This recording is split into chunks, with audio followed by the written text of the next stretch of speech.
여러분의 경제 시야를 세계로 확 넓혀드리도록 하겠습니다. 월드 이코노미 시간이고요. 오늘도 두 분 스튜디오에 모셨습니다. IS 경제연구소의 차영주 소장님 나오셨습니다. 어서 오십시오. 예, 안녕하십니까. 한양대학교 경제금융대학의 이정환 교수님도 나와 계십니다. 어서 오십시오. 예, 안녕하세요.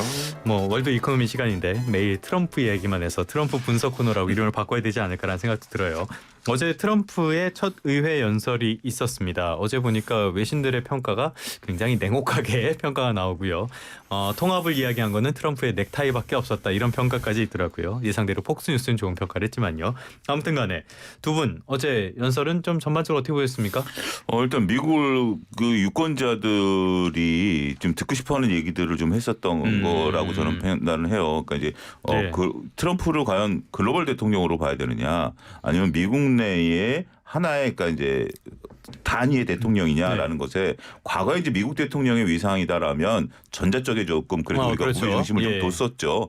그렇지만 이제는 트럼프 대통령은 미국만의 대통령이다라는 식으로 봐야 될 것 같아요. 근데 이제 미국만의 대통령이 워낙 영향이 크기 때문에 우리가 그 의회 연설을 하나하나 다 봐야 되겠죠. 또 제가 이제 어제 느꼈던 것은 그 전에 이제 공약과 우리가 정책은 좀 다를 수 있지 않겠느냐, 예. 이런 부분들을 저희 코너에서 좀 다뤘는데 공약 이꼬르 지금 정책이 돼버린 상황이 돼버렸어요. 맞아요. 예. 그것도 생각보다 빠르게. 보통 이제 정책이 만들어지려면 시간이 어느 정도 시간 갭이란 게 있어야 되는데 이제 2달이 안 됐거든요. 네. 근데 이제 공약이 정책으로 시행이 되고 그런 것들이 정제되지 않게 여러 가지 얘기들이 나오면서 오히려 정책이라는 것은 공약을 정책으로 하려면 잘 정제를 시켜야 되는데 그냥 이렇게 툭툭툭 하면서 시장 반응을 가면서 정책을 만들어가는, 그리고 매일 바꾸고 매일 조금씩. 바꾸고 이렇게 되는, 그 어떻게 보면 과거에 어느 나라 정부도 이런 부분들이 하지 않았었던 부분들인데 그런 부분들이었었고, 가끔은 저 말이 맞아? 그리고 그 논리가 맞아? 이런 것들 정제되지 않은 그런 단어도 툭툭 튀어나온 경우가 있지 않았나, 그렇게 평가를 하고 싶습니다. 이분의 말씀은 항상 팩트 체크를 해야 되니까 그대로 믿으면 안 되겠죠. 저는 어제 이걸 보면서 야, 말 진짜 많다 이 생각했거든요. 교수님은 어떻게 보셨습니까? 그 뭐 말 진짜 많다도 어제 예. 이 의회 연설에 대해서 요약한 것도 유튜브에 많이 올라 있습니다. 이거는 뭔데 이제 민주당 의원들이랑 이렇게 되게 예. 참 뭐 플래카드 듣고 있는 것도 봤어요. 있고, 예. 굉장히 부정적인, 그러니까 약간 그 대통령 의회 연설임에도 불구하고 아까 처음에 넥타이밖에 통합을 얘기한 게 없었다라는 걸 뭐 말씀하셨는데, 넥타이는 보라색을 메고 와서 그게 미국 정가에서는 통합을 뜻하는 그런 색이라고 하더라고요. 근데 뭐 민주당 의원들의 반응이 너무 냉혹하고, 그러니까 공화당만 의한다, 공화당 지지층만 의한다는 그런 의미가 좀 강한 것 같아가지고. 또 공화당 의원들 반응은 무슨, 저는 종교 행사 보는 줄 알았어요. 무섭더라고요. 바이든 대통령도 시원하게 뭐라고 하더라고요. 네. 그러니까 바이든 대통령에 대해서 뭐 계란값 오른 것은 바이든 행정부 탓이다. 그리고 세게 이게 뭐 사실은 그게 어디서 나온 거라고 꼭 집어 얘기하기는 어려운데, 이런 것들에 대해서 뭐 책임도 묻고 민주당이랑 약간 뭐 좀 갈라서는 느낌. 그러니까 이제 그 뭐 기본적으로 우리가 정책에 나아가고 미국이 나가야 될 방향에 대해서 얘기해야 되는데, 뭐 민주당 의원들하고 완전히 뭐 척지 느낌으로 이렇게 회의를 하고 공화당도 너무 좋아하는 이런 느낌이어서 여기도 양극화가 좀 심화되는 게 아니냐, 정치적 양극화까지 좀 오는 게 아니냐, 뭐 개인적으로 그런 느낌 받았습니다. 굉장히 좀 우려되는 부분들이 많다라고 볼 수가 있겠는데, 외신들의 평가도 최악의 분열의 연설이었다 이런 평가들은 많이 나오는 것 같아요. 이런 것들이 뭐 트럼프가 이제 대통령이 나올 수 없지만은 그래도 중간 선거를 의식한 거 아니냐 이런 평가까지 나오고 있고요. 이번에 주목해 봐야 될 거는 일론 머스크. 어제 일론 머스크는 웬일로 정장을 입고 그 자리에 참석을 했더라고요. 일론 머스크와 트럼프의 관계, 트럼프가 칭찬도 많이 하던데 아직까지는 그렇게 나쁘지 않은가 봐요. 예. 제렌스키한테 정장 없냐라는 말에 뜨끔했었나 보죠. 본인도 정장을 입은 하여튼 뭐 그런 건데, 아무래도 일론 머스크에 대해서는 아직까지 그러니까 일론 머스크와 그 트럼프와의 관계를 평가를 아직 내리긴 좀 이른 것 같아요. 근데 시장에서는 일론 머스크에 대해서 좀 냉혹한 평가를 좀 내리고 있습니다. 바로 테슬라 주가인데요. 그렇죠. 테슬라 주가가 오늘 밤에 279달러에 끝났습니다. 그러니까 대략 한 280달러인데 고점이 510달러니까 거의 뭐 많이 한 40% 정도 빠졌다라고 봐야 되겠죠. 불과 한 달 전만 해도 400달러대였잖아요. 그러니까 그리고 이제 대통령이 되기 직전에 500달러를 넘어섰던 그런 경험이 있는데, 이게 지금 현재 그 전에는 아무래도 뭐 비트코인도 그랬고 아무래도 이제 뭐라 그래야 되나 새로운 어떤 정보에 대한 어떤 네. 기대 거기서의 역할 이런 부분들을 봤었지만 실질적으로 일론 머스크가 하고 있는 것들에 대한 여러 가지가 있긴 합니다만 역시 정가를 이끄는 거는 자신만만한 트럼프거든요. 트럼프가 이끌고 있는 상태고 그런 사이에 오히려 지금 일론 머스크가 하고 있는 본질적인 기업에 대해서는 반감만 늘어나고 있는 거죠. 그렇죠. 그러니까 그렇죠. 예. 실질적으로 중국 같은 경우 트럼프를 미워할 수 있지만 트럼프를 때릴 수는 없잖아요. 그렇지만 테슬라 차를 안 사줌으로써 네. 반사적으로 지금 이제 얘기를 한다라는 거죠. 역설적으로 보면 일론 머스크가 트럼프와 관계를 잘하고 있지만 지금 현재 트럼프 입장에서 일론 머스크를 치켜 세우고 있다라는 자체가 그의 입지가 생각보다 약하다는 거죠. 두 가지 관점인데요. 어제 네네네. 연설에서도 정부 효율부 수장이 열심히 하고 있다. 네. 열심히 일하고 있으면 말 안 해도 알죠. 그렇죠. 그렇죠. 예. 그리고 이제 강요 회의에서도 네. 여기서 일론 머스크 싫어하는 사람 나가라라고 얘기를 했다라는 것은 거기서 누가 손 들고 나가겠습니까? 첫 회의인데 그만큼 내가 얘의 길을 살려주지 않으면 안 되는 지금 상황이다. 보이지 않는 네. 왕따를 당하고 있던 보이지 않는 그런 타격을 받고 있던 그런 부분들이다라고 봐야 될 것 같아요. 상대적으로 이런 어떤 트럼프의 발언, 일론 머스크의 발언이 우리가 교수님하고 한 달 전만 하더라도 트럼프 말보다 일론 머스크 말의 비중이 더 높았던 것 같아요. 맞아요. 어제 방송에서. 근데 지금은 오히려 트럼프의 비중이 높아지고 일론 머스크는 묻어가는 듯한 느낌. 그리고 일론 머스크가 좀 상대적으로 잘하고 있는 게 목소리를 낮춰야 돼요 지금은. 그런 목소리를 낮추고 있는 것도 잘하고 있다라고 보고 어찌됐든 일론 머스크는 스스로가 생각만큼의 역할은 지금 못하고 있다. 저는 그렇게 결론 내리고 싶습니다. 어떻게 보면 좀 역설적인 평가라고도 볼 수가 있겠네요. 테슬라 차량을 말씀해 주셨는데 간밤에 보니까 뭐 테슬라 차에 대한 부수거나 충전소에 불을 지르거나 이런 일까지 지금 빈번하게 일어나고 있다고 하는데 이렇게 가면은 테슬라의 어떤 주가라든지 기업 가치라든지 앞으로도 이런 정치적인 행보에 많이 흔들릴 수밖에 없는 거 아닙니까? 근데 뭐 이제 기술적인 측면 결국 수익으로 대변하는 거라서 주가는 또 미국 주식은 또 그런 것들이 좀 확실한 개념이 있는 것 같기도 하고요. 테슬라 이제 자율주행을 얼마나 빨리 그러니까 이제 근본적으로 자율주행 얼마나 빨리 오느냐, 뭐 안드로이드로 얼마나 기술이 빨리 가느냐가 중요하고 이제 정치적 리스크는 뭐 CEO 리스크긴 하지만 그렇게 우리는 뭐 미국 주식은 실적으로 보여줘야 되고 그러니까 가격 뭐 비용이라든지 경쟁력을 안 보여주면은 주가 유지하기가 힘들기 때문에 뭐 중요하긴 하지만 뭐 그런 수치적으로 보여주는 게 더 개인적으로 더 중요하다고 생각하고 있고 다만 우려가 되는 거는 이제 그 머스크 CEO가 이제 지나치게 정치 활동을 하면서 이 기업 경영에 태만하게 될 가능성이 있는데 그 머스크 리더십이 꽤 중요하다라고 생각하는 이런 기업이기 때문에 뭐 그런 발전적인 전략, 뭐 로봇이라든 안드로이드, 자율주행을 얼마나 빨리 갈 수 있느냐 이런 것들이 테슬라 주가에 영향을 미치지 않을까 뭐 개인적으로 그렇게 생각을 하고 있습니다. 뭐 요즘 보면은 도지에 대한 평가도 그렇게 썩 좋은 편은 아니고 여러 가지로 테슬라가 어려운 시기가 된 거는 맞는 것 같습니다. 교수님 말씀하시면서 문득 떠올랐던 게 제가 이 알고리즘을 요즘 발견해서 그런지 몰라도 자율주행차들이 사고 나는 영상들이 한 달 사이에 급격히 늘었어요. 왜 갑자기 속닥속닥 거리세요?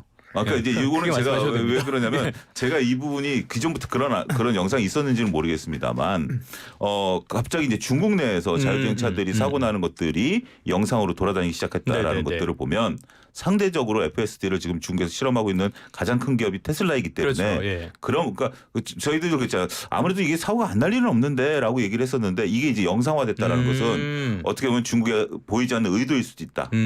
그래서 지금 테슬라의 상반기 판매량이 49%가 감소한 것도 그런 이유일 수도 있다. 저는 그렇게 또 평가하고 싶습니다. 알겠습니다. 투자자분들 테슬라 저렴해졌다고 속단해서 들어가시면은 많은 손해를 볼 수도 있으니까요. 자, 어제 의회 연설 중요한 이슈들 하나씩 짚어보도록 하겠습니다. 한국 언급을 꽤 많이 했더라고요. 이제 한국도 시험대에 올랐다 이렇게 볼 수 있는 겁니까? 몇 가지 이제 있었어요. 우리가 뭐 관세를 내배했다라는 것들도 있고 그다음에 그 알래스카 개발도 있고 한데 꼭 집어서 한국을 얘기를 했다라는 것에 대해서 여러 가지 이제 긍정적인 부정적 어제 주식 시장은 그와 관련돼서 이제 긍정적인 내용들 그다음에 또 한국을 언급하지는 않았습니다만 뭐 조선과 관련된 얘기들을 했는데 저는 한편으로 보면 지금 트럼프 입장에서 보면 그나마 어떤 부담감 없이 얘기할 수 있는 나라가 한국이 아니겠는가. 네네네. 어떻게 보면 지금 현재 지금 이제 트럼프 입장에서 한국과 얘기를 하고 싶어도 어느 누가 얘기를 할지 지금 모르는 거 아니겠습니까? 진짜 뭐 지금 윤석열 현 아직은 대통령이니까 현 대통령 측하고 얘기할 수는 현실적으로 어려운 거고 그 다음에 이제 선거가 이루어지게 된다라고 해서 뭐 야당이 지금 현재 우세한 것처럼 보이지만 그렇다고 또 야당 대표와 대화를 할 수 있는 것도 아니고. 아니 뭐 그건 좀 그렇죠. 그것도 예. 리스크가 있는 부분들이고 그다음에 뭐 이런 부분들을 놓고 본다라면 어떻게 보면 뭐 좀 비율을 들기에는 우방국이고 네. 가장 어떻게 보면 만만하다. 속된 말로 만만해 보였다. 이런 말을 쓰고 싶지는 않았는데 네. 만만해 보였다 이렇게 좀 평가를 할 수 있겠죠. 그래서 앵커가 먼저 만만하다는 말을 꺼냈습니다. 자, 트럼프 대통령이 한국이 미국에 비해서 4배 높은 관세를 부과하고 있다. 교수님과 1시간 40분쯤 전에 이야기를 나누던 거지만 이거 팩트 체크 좀 해볼게요. 어떻게 보십니까? 뭐 사실 이게 증명된 이야기는 아니고요. 예. 왜 수치가 우리가 그 보도 수치가 우리가 어떤 관세에 대해서는 몇 프로인데 한국은 어떤 관세에 대해서 얼마 프로다 이렇게 딱 떨어져야 되는데 그런 건 아니고 어제 이제 또뭐 우리나라에서 이제 반박 보도 자료를 냈죠. 네. 미국산 수입품에 대해서는 0.79%의 관세를 물리고 있다라고 이제 수치적으로 보여줬기 때문에 약간은 뭐 정치적인 의견이 아니냐, 그러니까 팩트 체크가 안 되는, 그러니까 어떤 논리로 이렇게 산출이 됐는지에 대한 근거는 좀 희박하다. 물론 굉장히 그러니까 얇은 논리가 있겠죠. 뭐 때문에 뭐 최혜국 논리라든지 이런 것들이 나오긴 하는데 그럼에도 불구하고 이거는 뭐 증명된 건 아니고 실제로 우리가 뭐 미국산 수입품에 대해서 관세 부과하는 것들이 0.79%라고 나왔기 때문에 조금 믿을 만한 수치는 아니다. 근데 이제 트럼프가 굉장히 특이한 논리들이 많이 있는데 부가가치세, 예, 뭐 제가 얘기했는데 미국은 판매세, 판매 소비세 개념이기 때문에 부가가치세가 없기 때문에 이 뭐랄까 부가가치세를 관세로 봐야 된다라는 희한한 논리도 있고 이런 아주 독창적인 분이시죠. 예, 독창적인 그룹 분으로 해석이 있어가지고 이게 어떻게 논리 나왔는지 모르겠다. 4배라고 다만 4배라고 했기 때문에 뭔가 이용할 수는 있다. 관세가 약간 한국의 관세, 한국과 미국이 불공정하게 무역이 이루어지고 있고 그것이 무역 적자에 기여하고 있다라는 이런 아젠다를 세팅하기 위한 뭐 그런 내용들이 아닐까. 뭐 개인적으로 그렇게 생각을 하고 있습니다. 정치적인 수사에 가까울 것이다. 그렇다면 우리한테 뭘 원하는 게 있으니까 저러는 걸 텐데 우리가 낼 수 있는 카드 그리고 그쪽에서 원하는 거 어떤 걸로 보십니까? 뭐 그쪽에서 원한다라는 것은 어마어마하게 있는 거겠죠.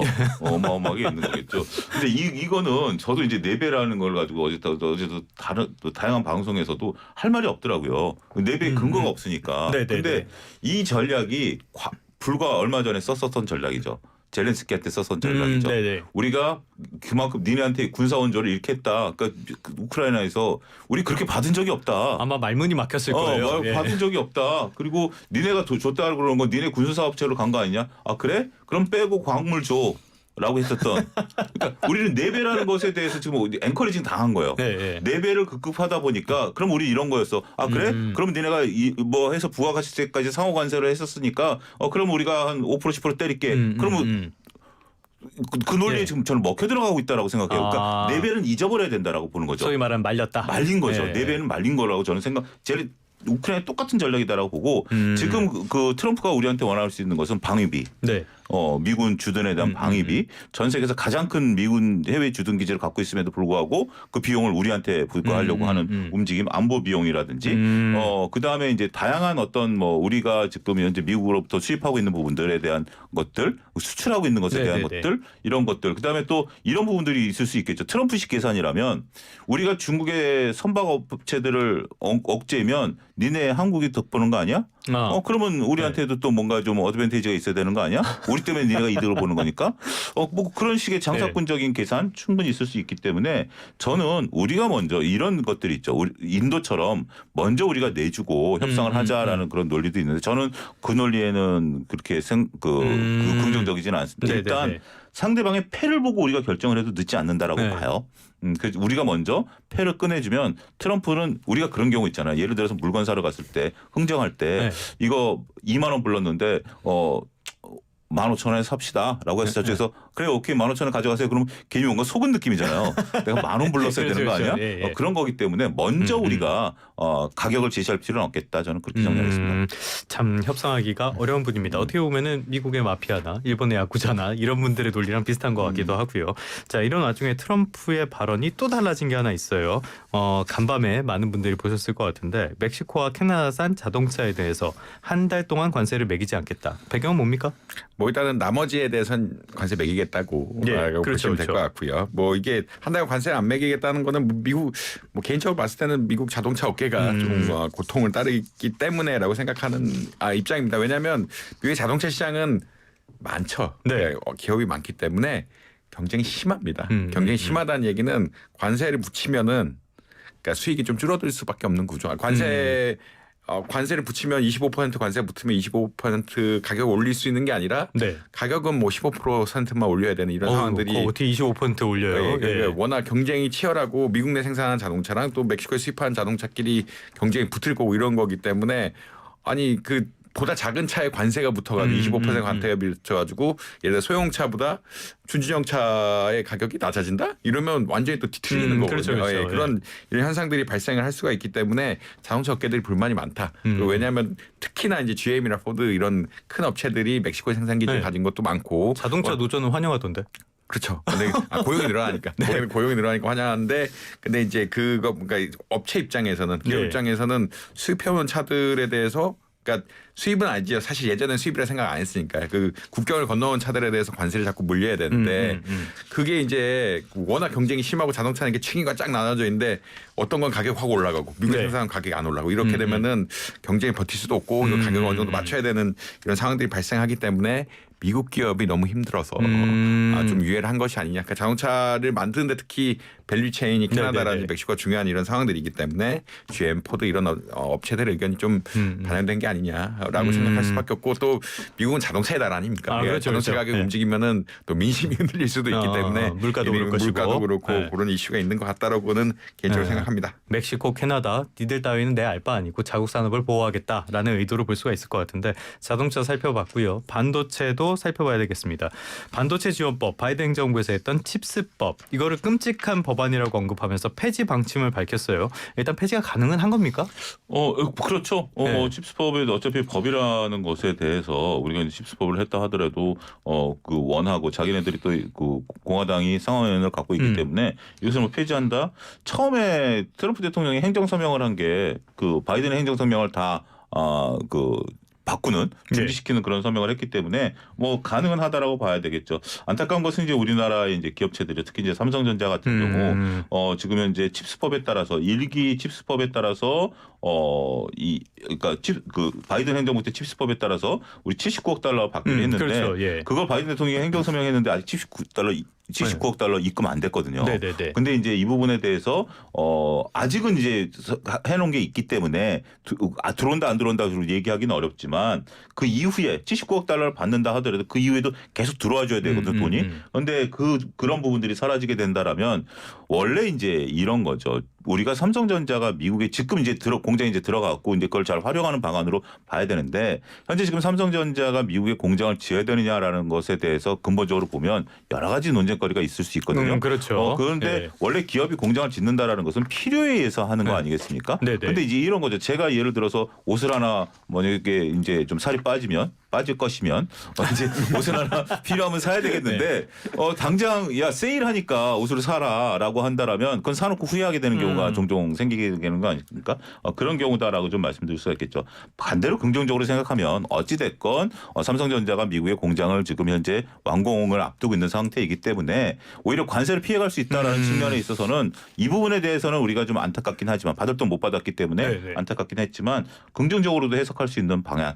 오히려 삼성전자 TSMC가 더 때리고 들어오지만 삼성전자 공장을 갖고 있다라면 유럽이나 여타 다른 중국 기업들이 못 들어오는 것을 볼 수 있는 그러한 경영의 묘를 삼성전자가 잘 살리기만 한다라면 위기 이꼴의 기회가 될 수도 있겠다. 저는 그렇게 보겠습니다. 참 어려운 문제네요. 아무튼 반도체에 대해서도 이렇게 하겠다. 그런데 지금 미국 가면은 인공지능에 굉장히 열을 많이 올리고 있고 엔비디아 쪽에서도 우리나라 칩들을 많이 받아가고 있잖아요. 그런데 이렇게 해서 반도체 투자가 뭐 한두 푼 들어가는 것도 아니고 우리가 투자에 대해서 소극적이 된다면 미국도 손해보는 거 아니에요?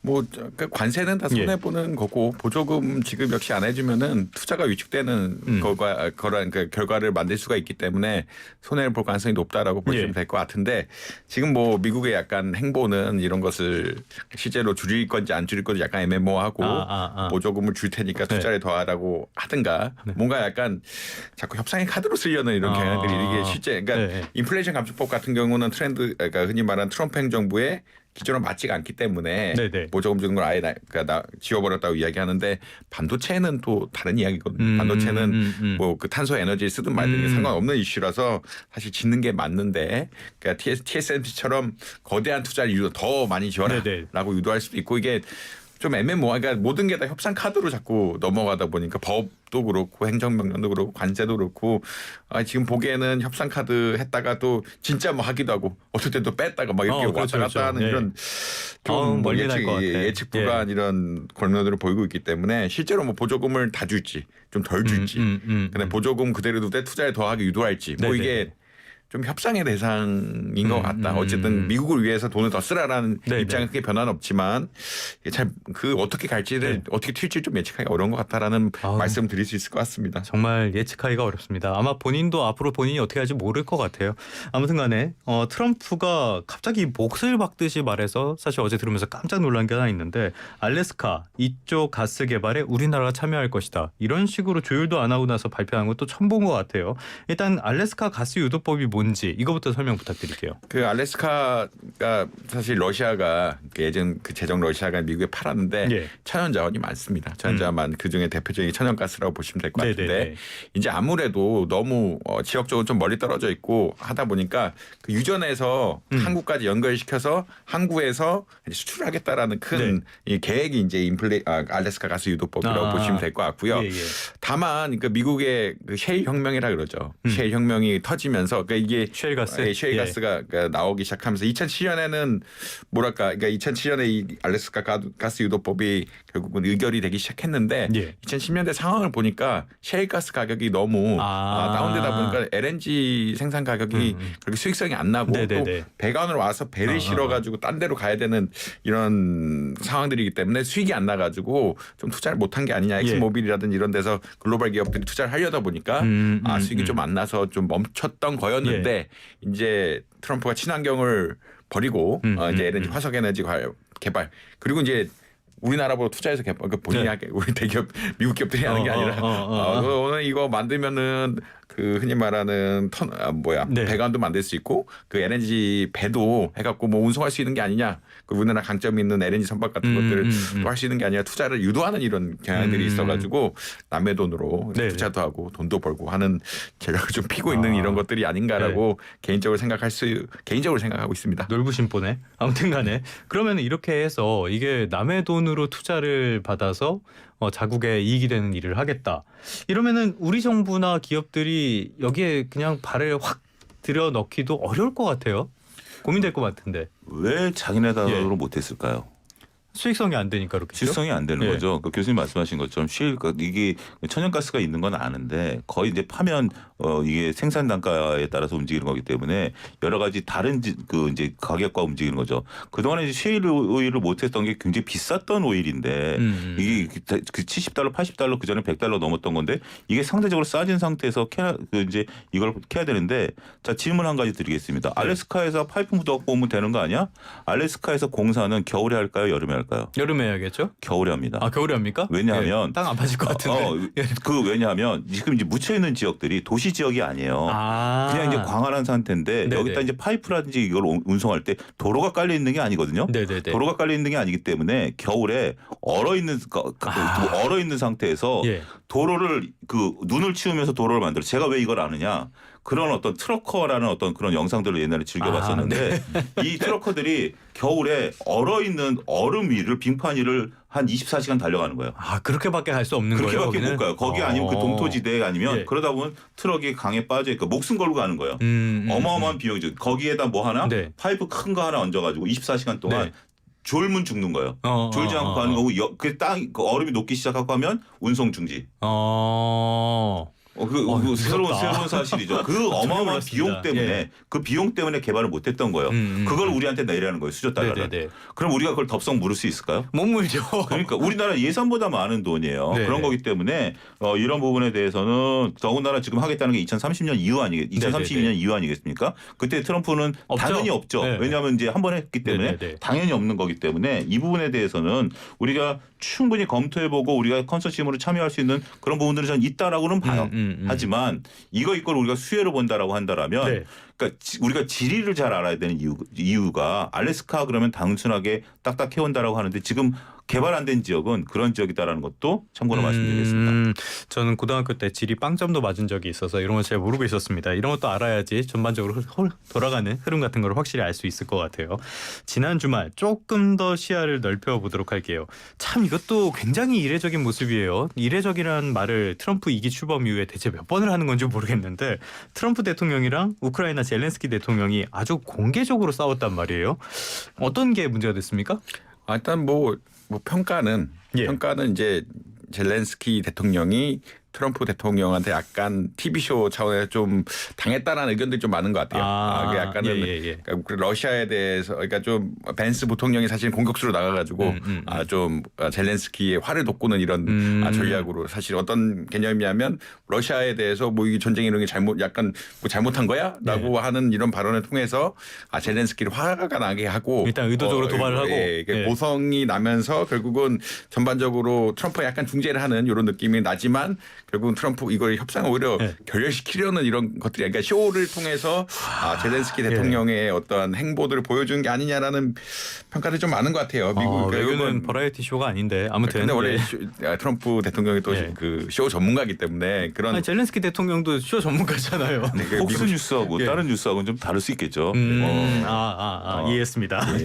근데 뭐 그러니까 결국은 러시아에 대한 전쟁에 대한 평가를 달리하면서 사실은 우크라이나 입장에서 러시아가 친 것인데 그 벤스 부통령은 그런 게 아닌 것 같은데라는 이런 논조를 하면서 러시아 빨리 협상을 해야지라는 메시지 강력하게 오면서 이게 젤렌스키 대통령이 받을 수 없는 이런 조건들을 얘기하면서 이게 뭐 고성의 오가가 깨졌다라고 개인적으로 이해를 하고 있고요. 이게 약간은 짜여진 그러니까 이쪽, 그러니까 미국 쪽에 좀 각본대로 좀 간 것이 아니냐. 미국이 돈을 안 주려는 이런 것들 그리고 이 효과를 강력하기 위해서 그런 의견들이 좀 있는 것 같다라고 말씀드릴 수 있을 것 같습니다. 뭐 러시아 쪽에 나오는 반응을 보니까 트럼프가 젤렌스키한테 안 때린 게 참 잘 참았다라는 평가가 나오던데 제가 보기에는 젤렌스키가 참 용케도 참았다 이런 느낌이 들긴 합니다. 아무튼간에 이런 상황이 이어지다 보니까 유럽에서도 지금 트럼프에 대한 불만이 거의 뭐 입이 대빨 나와 있는 그런 상황인 것 같아요.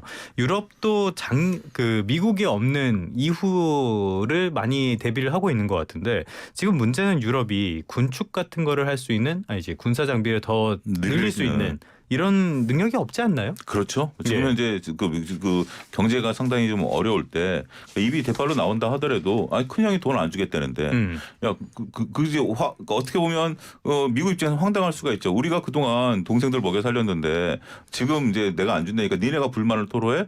불만 토로할 수 있는 근거가 뭐야? 라고 충분히 볼 수 저는 미국 입장도 이해가 되고 그러니까 제3자 입장에서 보면 우리가 지금 안 들어가 있으니까 이제 우리도 조만간 들어갈 가능성이 높겠습니다만 유럽 입장에서는 니네가 이제 이렇게 안보 우산을 그동안 해줬고 그래서 우리가 니네 말도 그동안 많이 들어와 줬던 거 아니냐라는 부분들인데 현재 지금 나토 그 방위비 분담금이 이제 2%인데 2%도 못 채우고 있는 상태에서 트럼프는 GDP 5%까지 채우라는 거 아니겠습니까? 그리고 이제 젤렌스키가 이제 어떻게 보면 미국이 그렇게 교수님 말씀대로 각본을 짤 수밖에 없었던 게 젤렌스키 대통령이 말을 안 들으니까 지금 현재 여기저기 찾아다니면서 우리 살려주십시오라고 구원운동을 하고 있는 걸 뻔히 보고 있는 거 아니겠습니까? 그러니까 우리 빠질게.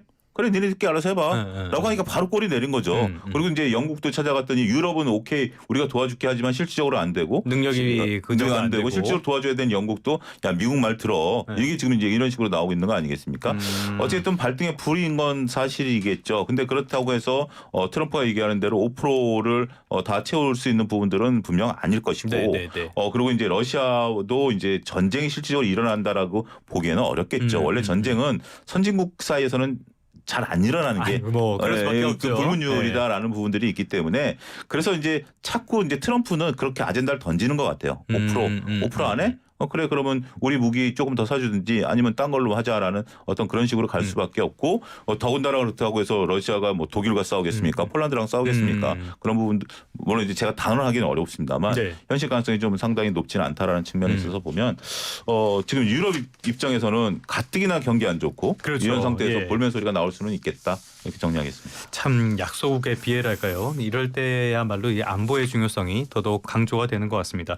자 그런데 어쨌든 간에 이렇게 트럼프가 온갖 거를 다 던지면서 문제라면은 미국 역시 타격을 받을 수밖에 없을 것이다. 이런 쪽으로 나오는 거예요. 각종 지표들도 지금 미국 경제가 갈수록 둔화하고 있다는 점을 보여주고 있단 말이에요. 지금 미국 상황은 어떻습니까? 사실 이제 뭐 GDP 나우 같은 예. 어떻게 보면 최신 데이터를 이용해서 그러니까 GDP라는 건 보통 분기별 데이터이기 때문에 예측이 조금 느린데 그러니까 분기 단위 예측해야 되는 게 정상인데 다른 지표를 다 모아가지고 빅데이터 모형 돌려가지고 매일 이제 그러니까 매일 업데이트하는 이런 모형들이 있습니다. 애틀란타 연준에서 하는 모형들인데 이거는 그 마이너스 성장률을 지금 예측, 그러니까 1분기가 마이너스로 가지 않을까라고 예측. 그러니까 지금 데이터만 꼭 맞는다는 얘기는 아니고 그리고 뭐 GDP가 뭐 성장률 같은 것들은 사실은 연준 자체, 그러니까 미국 연방은행들이 훨씬 정확하게 예측하긴 하는데 데이터를 넣어봤더니 마이너스 성장이 나올 수 있을 거라는 이야기로 나올 정도로 그다음에 실업급여 타가는 사람들도 예측보다 굉장히 많아지고 이런 것들 때문에 스태그플레이션 그러니까 미국 관세가 붙으면 해외 기업도 안 좋아지는데 네네. 미국 기업도 안 좋아지는 게 아니냐라는 그런 우려들이 겹치면서 그리고 실질적으로 고용 같은 게 좀 줄지 않을까 물가도 올라갈 가능성이 높아지면서 경기 불황에 대한 우려들이 좀 나오고 있다. 그리고 실제로 수치 같은 것들이 많이 나오다 보니까 그러니까 실업급여를 타가는 거라든지 아무래도 이제 GDP 예측 모형 같은 것들이 이런 데 좀 부정적으로 나오다 보니까 아무래도 이제 경기 불황에 대한 우려가 있고 그런 것들이 뭐 주가 시장에 반영되기도 했다라고 말씀드릴 수 있을 것 같습니다. 뭐 간밤에 ADP에서 나온 고용 보고서를 봐도 굉장히 안 좋아졌더라고요. 1월에 비해서 2월이 뭐 거의 절반 수준으로 오름폭이 둔화했던데 아무튼 과거에도 비슷한 사례가 있었어요. 스무트 홀리 관세법이라는 거 이게 뭡니까? 이게 지금 스무트 홀리 관세법 같은 경우 굉장히 오래된 지금 이야기가 되겠죠. 이 스무트 홀리 1920 대공황 때 이제 대공황. 대공황 때 발생한 건데 거의 100년 전이네요. 그러면. 벌써 100년이네요. 그렇죠. 이 수입품에 대해서 최고 400% 관세를 이제 부과하는 그런 부분들이었는데 이게 자국을 보호하겠다라는 그런 부분들이었었는데 이게 이제 미국의 이제 그 산업을 보호하기는커녕 오히려 미국의 산업을 이제 초토화시켜 버리는 이제 그런 것들이 있다라고 좀 말씀드릴 수 있겠죠. 결국 법이라는 것은 어떤 목적과 그 목적을 이루는 방법들에 대한 부분들을 봤는데 하나만 보게 된다라면 결국 이게 실패하게 됐다라고 나올 수가 있겠죠. 이뒤로 나온 게 이제 자유무역에 대한 어떤 그런 리카르도의 이제 자유무역 개론이 나오면서 전반적으로 자국이 잘할 수 있는 것을 하게 된다라면 전 세계 부가 증가할 수 있다. 이제 이런 논리가 이제 된 거죠. 오히려 보호무역이 자국 산업을 키울 수 있는 게 아니라 못하던 것까지 우리가 다 해야 되니까 잘하는 걸 잘하자라는 부분들이었는데 이제는 지금 뭐 세계에서 오히려 블록화되고 있고 그 단락화되고 있는 자유무역을 오히려 거부할 수 있는 부분들. 근데 지금 이제 이런 부분들이 지금 되면 미국 같은 경우 가장 중요한 게 화장지. 그때 처음에 이제 그 트럼프가 얘기했을 때 미국의 그 월마트에서 화장지가 동일한 법이죠. 그래요? 왜냐하면 화장지를 안 만들거든요. 중국에서 만들어 들어가거든요. 다 수입하니까. 다 수입하니까 그런 부분들이 된다라는 거고 우리나라 같은 경우 만약에 그렇게 된다면 요소수 대란. 그러니까 어떻게 보면 가장 기본적인 기초적인 것들인데 이런 것들이 현재 지금 관세 정책들로 인해서 지금 현재 미국 꼬마 아이들이 가장 좋아하는 바비 인형 있잖아요. 개당 한 $20 정도 한대요. 근데 지금 관세를 때리면 얼마냐면 $31가 된답니다. 교수님 따님한테 사주실 수 있겠습니까? 부담되죠. 부모 입장에서 갑자기 50% 올라가니까 부모 입장에서 부담이 된다라는 그런 부분들이기 때문에 지금 중국 입장에서는 더군다나 중국 입장에서 한 가지만 더 말씀드리면 밀을 관세를 때린다. 50%를 미국 밀의 50%를 중국이 사가고 있습니다. 그런 부분도 봐야 될 것 같습니다. 알겠습니다. 역사는 반복이 될까요? 반복될 가능성이 커 보입니다. 지금까지 한양대학교 경제금융대학의 이정환 교수님, IS 경제연구소의 차영주 소장님과 함께 오늘도 트럼프 정책에 대한 이야기 다양하게 나눠봤습니다. 오늘 말씀 고맙습니다. 감사합니다. 감사합니다.